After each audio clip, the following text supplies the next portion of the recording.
So I'm here with Luiz Castelões, and we're going to premiere his piece here in Paris on July 20th at 4 p.m. Yeah, so you're here from Brazil, and this is our first time meeting in person because I found you on a composers and performers Facebook group.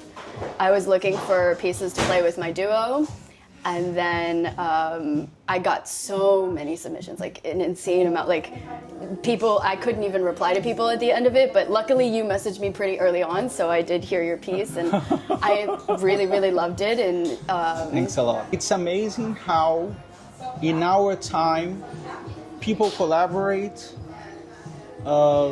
just by meeting online. It's amazing, isn't it? It's kind of a miracle, right? You think that this didn't exist 20 years ago. Didn't exist maybe 30 years ago. So we were able to first record the two Historinas that you already wrote for, it was originally for alto recorder, is that right? Yeah, it was originally for recorders or Baroque flutes. Mm-hmm. And I was looking for this sonority that is a mid-term between Baroque flutes, European Baroque flutes, and native Brazilian flutes, because they sound alike, you see? Uh-huh. So I found this sound, and then I tried to, like create something in the middle, like cross-cultural. But how do you feel now that you've heard it both on the silver flute and the recorder? Like, what do you think comes across differently? It's interesting because even though it was composed for Baroque flutes,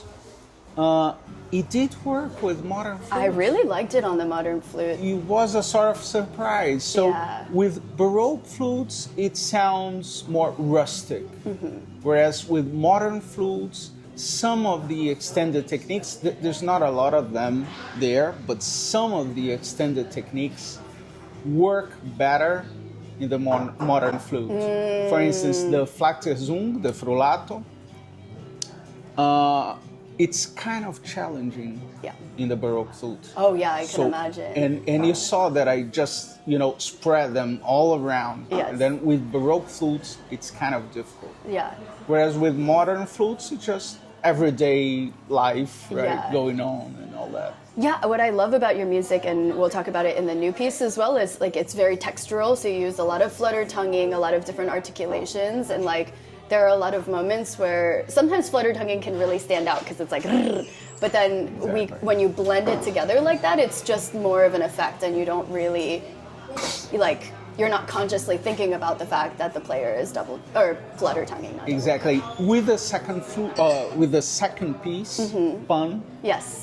I actually started it by just drawing many textural possibilities. Like I didn't think of a piece, I just thought of sound first.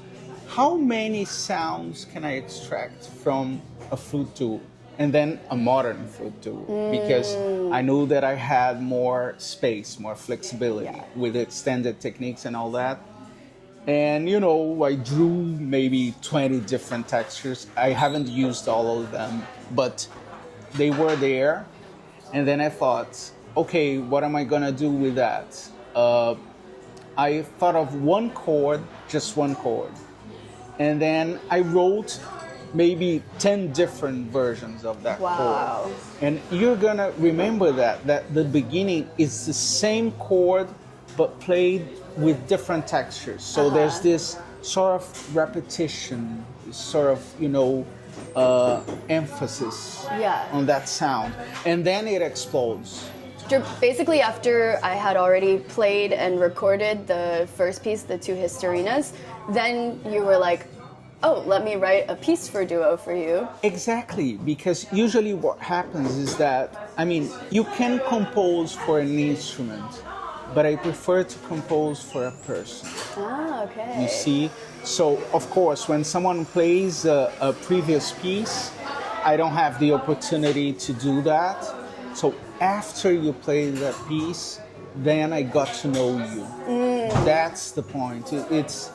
It's not only objective, but it's also just by talking We get to know the person, and we can make better music for that person. Yeah. And that's what I try to do. So I met you, musically speaking, and then I thought, now I can make some music for her. Very cool. You see?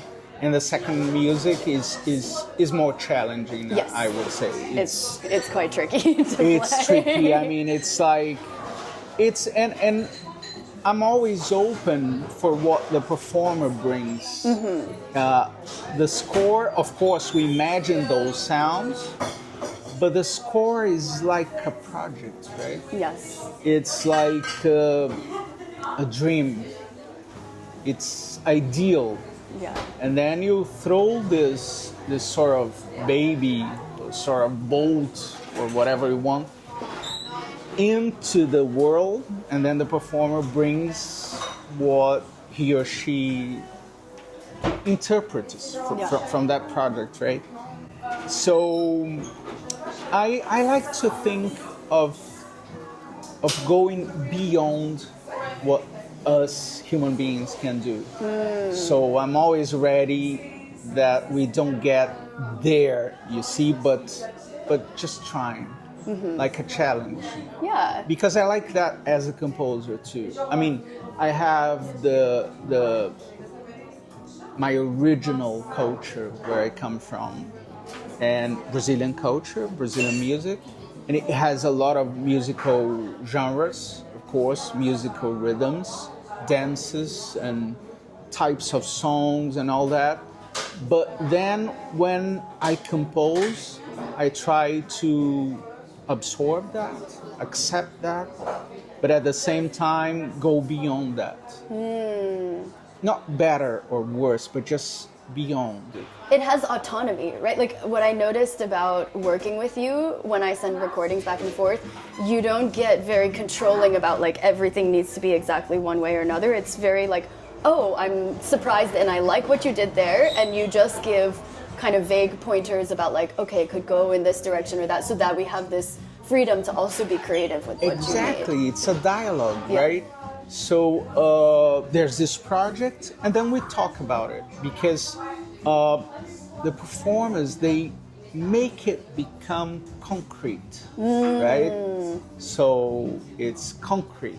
And there are then, different ways that it can sound good. I mean, think about the alto recorder recording versus the one we did. Exactly. They're quite different, but since the music itself is beautiful, it can be beautiful in many different ways. Exactly, and how your body, concretely speaking, is going to react to those sounds, to that project, to that data, you see?